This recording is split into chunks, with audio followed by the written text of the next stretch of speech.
and healthy.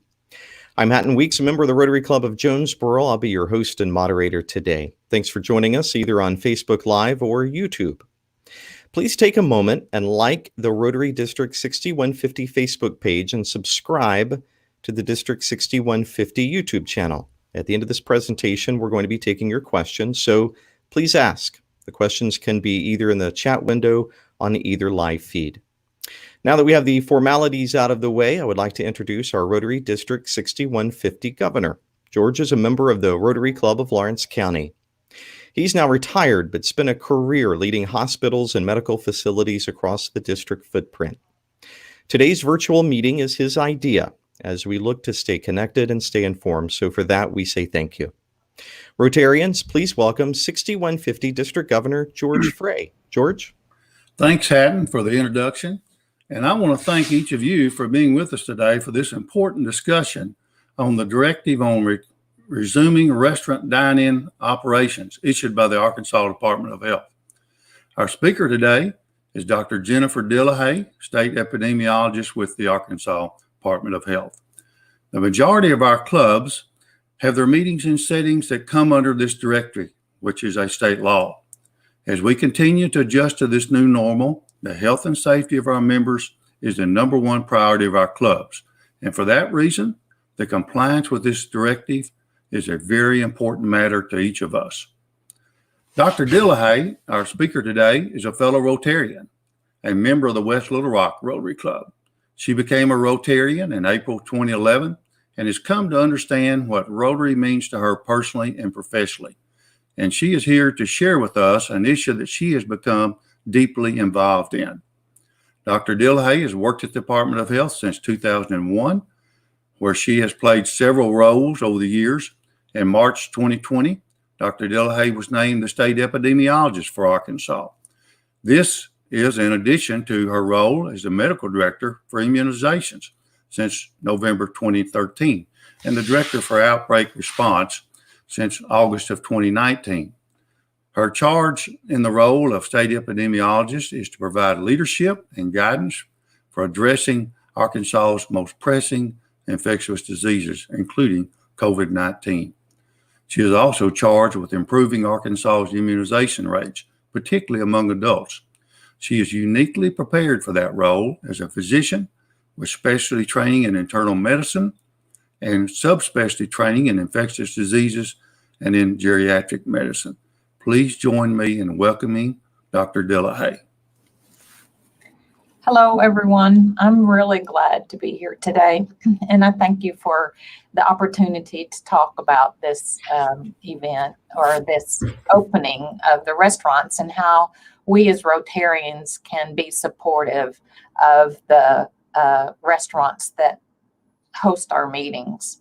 So what I would like to do is first give you just a little bit of an update of where we are in terms of our cases in Arkansas. And then I'm going to talk about the specifics of the dine-in operations. I've got some notes right here, so if you see me looking down, that's what I'm trying to do. But also talk about how it might impact the meeting. Of course, a lot of meetings made in different kinds of restaurants. And so there might be specific situations that people would have questions about. So I'm going to go ahead and ask that my screen be shared with the map of Arkansas. So you can see that now we're up to 3,694 cases of COVID-19 in Arkansas. This actually shows that you can't see this from the map, but over time we've had a relatively slight increase in the daily incidents or the new cases, and even some decrease. So we're doing pretty well in Arkansas, and we would like to keep it that way. So now you can stop sharing the screen. So what I'd like to talk about is this strategy. You know, we're starting to open up and open up venues, restaurants, beauty parlors, and other things that have been previously closed. And we don't want people to misunderstand that and think it's okay just to go about your normal business. Because the way we did things before COVID-19 is not going to be the way we can do it after COVID-19 since it's arrived. It's going to be really very important for us to create a new normal. And so some of the basics are going to be physical distancing from people out in public, 6 feet or more, as well as wearing cloth face coverings. So I have one right here. I'll just show you mine that I wear when I'm out of my office among my coworkers, and it's got some elastic I can put on. And the purpose of these face coverings is to protect other people in case I were to have it and not know it, because people can have COVID-19 and have such minimal symptoms that they don't realize they're sick, or may have no symptoms from it at all. Or they may develop symptoms in a couple of days, but they're still infectious in those couple of days before they develop symptoms. So I think it's going to be really important for we as Rotarians to set the example when we're out in public and wear cloth face coverings, particularly when we're out in grocery stores or other retail venues. That's important. But also in restaurants. So the restaurants are allowed to open up, and they must have limited seating though. So they're able at this point in time to open up to 1/3 of their total seating capacity. And then the seats must be arranged so there's about 10 feet between tables. That allows a couple of feet for the chairs so that people sitting at different tables, one table next to another, there's about 6 feet in between the people sitting at the tables. Those sitting at one table don't have to be 6 feet from each other, but they should be 6 feet from the group that they're not with. And the groups at a table are limited to 10. They can't have a table of more than 10. The other things that's important for people to note is that when people enter the restaurant, say a customer, so let's walk through when you come to a Rotary meeting. You enter the restaurant, and when you enter, you should be wearing your face mask. And the servers and other people working in the restaurant should be wearing their face masks. And they would seat you at your table. One of the issues it's going to be for Rotary clubs is some of the restaurants that the clubs meet at are buffets. And at this point, self-service buffets are not allowed. So I don't know how that will affect the particular clubs. It's possible to have a staff at the restaurant serve the buffet to you. The idea is so you don't have a lot of people touching the utensils, but there's control in terms of who's touching and contaminating the handles or the buffet line. So if someone's serving it to you, that's acceptable, but self-service is not. So that is one way to address that. Other things that are important to know are that the bars or the entertainment parts of restaurants are not to be open at this time. I think that Rotarians can do a good job of setting an example for how to behave in restaurants, because this is going to be a new normal. Over time, we hope that these restrictions will be lessened so that more people can eat in restaurants and they can serve up to their full capacity, given these changes or the needs for more room for the tables and social distancing as a result. So I'm going to stop now and let people ask questions, because I know that, you know, there's a lot of different situations that Rotary clubs meet in restaurants, and it's probably better to discuss the individual questions. All right, we're visiting with Dr. Jennifer Dillaha, who is the state epidemiologist, and beginning to get a few questions. If you want to ask a question, just ask in the chat window, and we'll get started here. First question, right to the heart of things. With more than 3,000 to 4,000 prisoners in 4 states, including Arkansas, recently testing positive. Of the positive results, 96% had no symptoms. With such limited testing, does it make sense to reopen?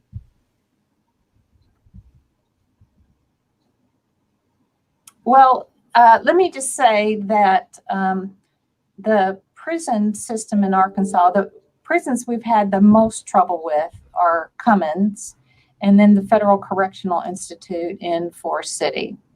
And so those prisoners are not out in the public. So the risk to the public from the prisons are really the employees who come back and forth.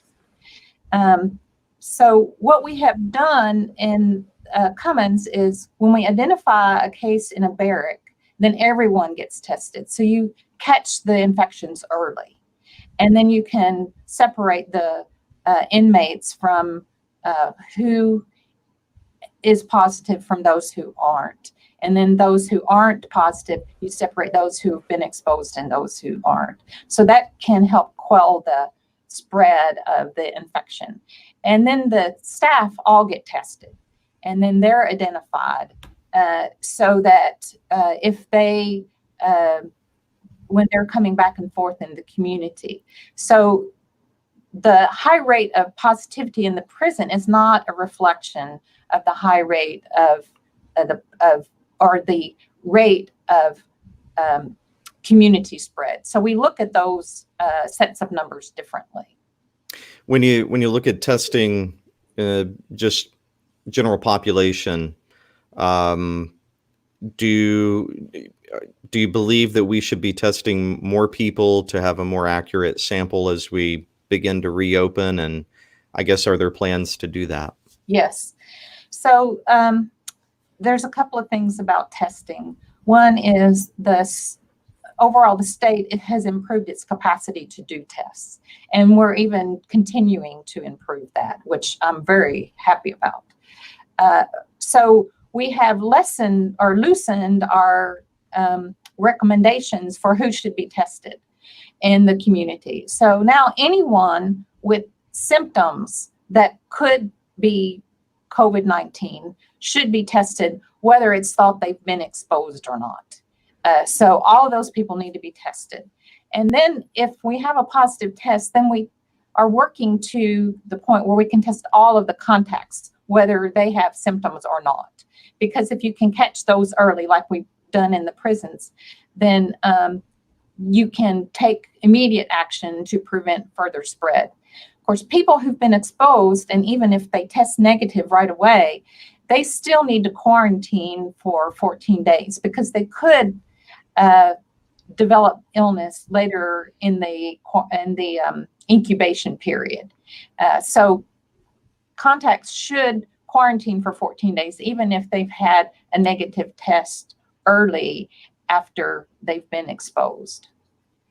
Dr. Jennifer Dillaha with the Arkansas Department of Health, taking your questions, just ask in the chat window. Next question comes from Brian Riga, president of the Rotary Club of Jonesboro. Do you have any insight as to when the long-term care facilities lockdown will be relaxed? And he adds that it's working as we have had 0 cases in our communities, but patience is wearing thin among residents. I imagine it is. I imagine, we were just talking just a minute ago about my cousin, and who's really my father's first cousin, who's in a nursing home, and their nursing home had many of the residents in wheelchairs come out on the sidewalk so people could drive by in cars and see them, all their families. And they posted a picture, and it just, got me right there in the heart. But the kind of the quote lockdown or the prohibition for no visitors in nursing homes comes from the federal government. It's the CMS, the Centers for Medicare and Medicaid. That's one of their rules in terms of nursing homes. When they relax that, then in Arkansas, we would permit visitation, but the visitors must all be screened before they would enter. That's what we had in place before the federal CMS made the requirement that visitors would not be allowed. So the visitors could enter, but they would need to be screened and temperature taken, those kinds of things before they could enter the facility, which is what we do right now for all of the employees of nursing homes, is that they're screened before they start their shift. You know, we have a lot of Rotary Clubs online with us watching. What advice would you reiterate? What advice you would give to a Rotary Club president or a member who is looking to, who may be looking to hold another in-person meeting? What advice would you give? Well, I think there are important considerations for that. One is, what is the physical space that you're normally would meet in? Is that space sufficient for allowing social distancing? And then there's other considerations, such as there might be members of the club who are over 65, of course, and then people who have chronic health conditions or a weakened immune system that may not be ready to join the meetings yet. So consideration for a combination: can you have in-person for some people and having a remote component to the meeting for those who would still not be ready to be in public at this point in time? Those might be considerations that could be made for starting to meet again.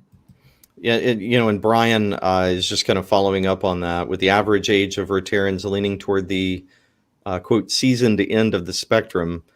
I guess it would be more prudent than to wait until later for face-to-face meetings, right? I think so.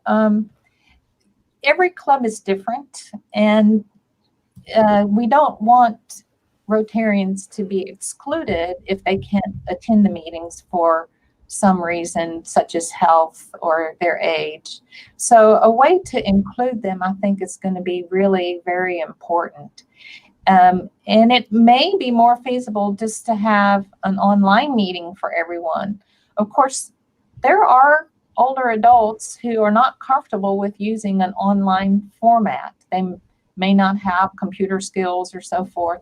So if that is determined that something that's needed, then working with our older seasoned Rotarians to make that possible for them might be something to consider. Visiting with Dr. Jennifer Dillaha, who on the front lines of this COVID-19 pandemic here in the state of Arkansas, the Arkansas Department of Health. Now is your time to ask questions.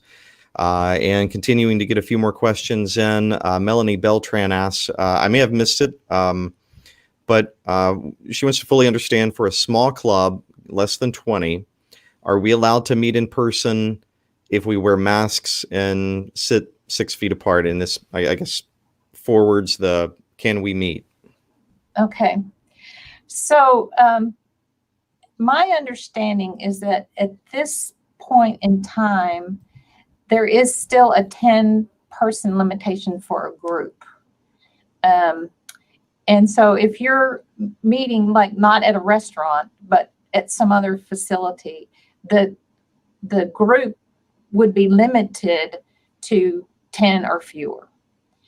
But in the near future, I believe on the, look at my calendar, on the 18th, groups of 50 or fewer will be permitted. And so I think that if your space allows at that point and you're 50 or under, then you could meet with social distancing.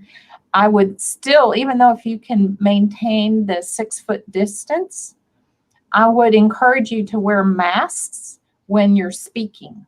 I know you can't wear a mask when you're eating, right? So like in a restaurant, people should take their masks off, keep them on until the food is served, then eat.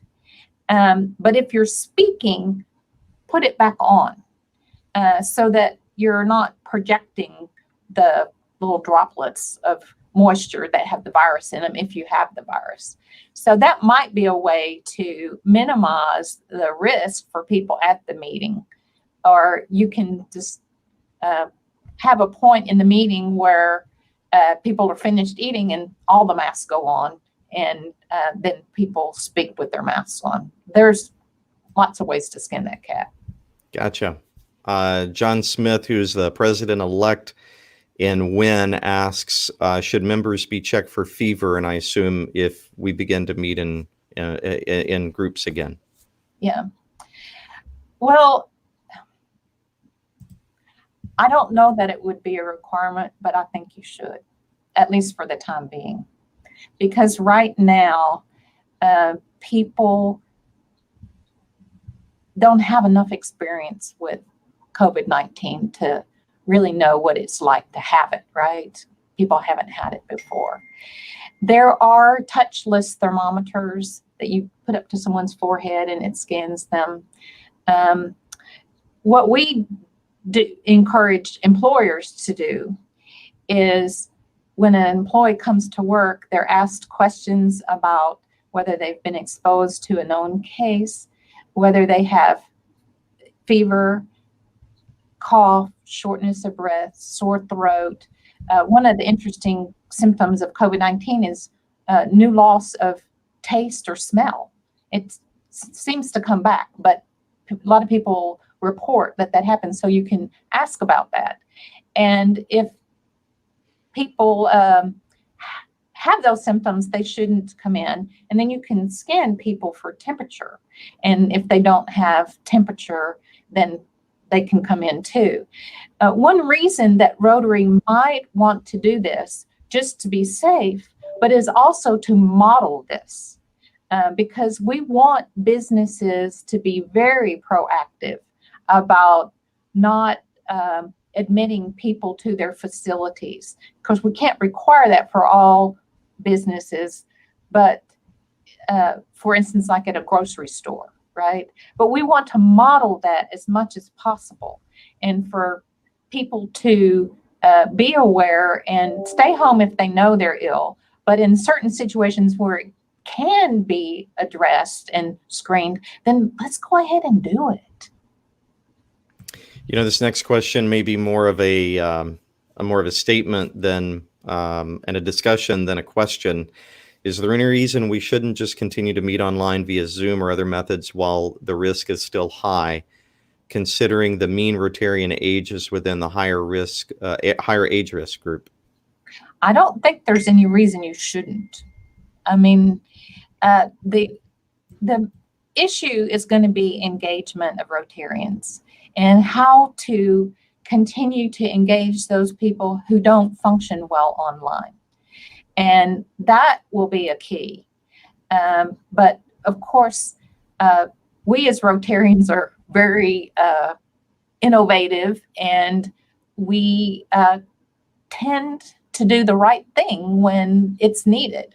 So I don't, right now, I don't have a blanket recommendation for all Rotary clubs, but there is no reason why that a Rotary club shouldn't not continue meeting online and for the foreseeable future. I'm not advocating that they stop that at all. You know, I know you went over a brief overview at the beginning of your presentation about how we're doing currently in the state of Arkansas. If things continue as they are, even with the staged reopenings that we have, if I put a crystal ball in front of you, can you give me an idea of what we might look like a month from now? That is really hard to say. I do think that over time we may see an increasing rate of cases. I think that is more likely to occur in the fall when schools are back in session and people are trying to resume the old normal. And that's going to be a difficult thing. I think for the foreseeable future, if we continue with practicing physical distancing and wearing masks, which a lot of people are not doing right now, which I've really encouraged Rotarians to be the example, we may see an increase. And that will be a hard thing for us to swallow, because we don't really want to pull back on the restrictions that we're loosening. But we will if we need to. But we don't want to be in that situation. And so we do hope that people will take this seriously. And even though they're tired of these masks and they're tired of the social distancing and tired of being at home, that if we're going to loosen them, we really need to stick with it. Dr. Jennifer Dillaha with the Arkansas Department of Health, taking your questions. Next question: if an organization houses addiction recovery programs, which category of directives should be followed? Faith-based offices, etc. Well, that's a good question. I don't know if I have a good answer for it. So these are people who would live in a setting, which is kind of like a dormitory type setting. So there are guidances on the CDC for these types of settings, but I don't think that in Arkansas we have addressed these types of settings very well in any particular directive. If you feel that one would be helpful to help have clarity on the situation, we would be glad to work on one for you. But I do know that there is CDC guidance on recommendations for those kinds of situations. Gotcha. Going through, and that's all of the questions relevant to today's discussion. So we're going to stop there. Is there anything else, Dr. Dillaha, you would like to add? Well, I just wanted to say thank you for doing these presentations, arranging for them. I miss my Rotary family. I don't get to see people very much, and my Rotary Club is doing Zoom meetings, but I'm not able to attend them like I would like to. Well, so you're a little busy these days. Yeah. I've been working a lot of long hours and almost every day. So I do thank you for what you're doing to help Arkansans and support them in this really, it's just a hard time for people. And so thank you for what you do. Well, hey, thank you for what you do, Dr. Jennifer Dillaha with the Arkansas Department of Health. Thank you for joining us. And we are going to wrap up this session. And a reminder, if you want to, or please subscribe to the YouTube channel, District 6150, or Facebook, District 6150 Facebook page, where we have both of the live streams going. And now I'll turn it back over to District Governor George Fray. George? Yes, we want to thank our moderator, Hatton Weeks, our speaker, Dr. Jennifer Dillaha, and our producer, Sam Hummelstein, for this important update. And each of you for being a part of this program today. Our next COVID update will be on Thursday, May 28th at 3 o'clock with Dr. Dillaha. This concludes our program.